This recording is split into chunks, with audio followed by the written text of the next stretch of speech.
Cristiano Ronaldo is showing disrespect to Manchester United, or are Manchester United showing disrespect to him? It's controversial, but when we look at managing big players and we look at players that just demand and want respect, is that the sign of a winner, or has Ten Hag got it wrong? Is he managing Cristiano in the wrong way? It's a controversial subject, and whether you're a manager or whether you're a football fan, you have to look at the situation and say, who's in the right, who's in the wrong? How do you manage somebody that's had such an incredible career? Does he deserve to be on the pitch? Should he have been allowed by Ten Hag to warm up twice and then just left on the bench? Okay, well, ultimately the manager's in charge, so you have to say it's his decision and he lives or dies by his decision. He makes the wrong decision, he gets fired by Manchester United. Ronaldo, of course, he's got that attitude. It's second to none. It's an attitude that perhaps is selfish, but then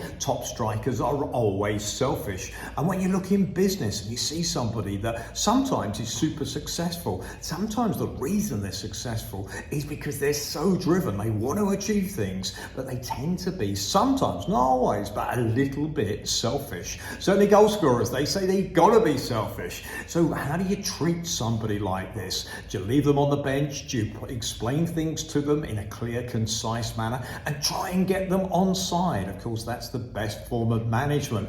But if that's been tried and we don't know what happens behind the scenes, then we would say that actually, ultimately, the player's got to listen to the manager. And if he's not happy, we've got a winter transfer window coming up. At that stage, of course, he's got to be looking for a transfer. But who will want him? Okay, would another big club come in and pay the massive wages that he's going to demand? Of course, with his social media presence and his popularity around the world, he brings in big commercial benefits. But if he's not a team player, okay, does it distract? And having him part of the Manchester United team, does that distract? And should he actually be dropped completely from the squad? We actually look at him and we see that he's got that deep inner self-belief. Okay, you have to say that's what makes him a winner. But right now, okay, Manchester United has got to think about Manchester United, and nobody is bigger than the club. Okay, what do you think? He's been warmed up twice,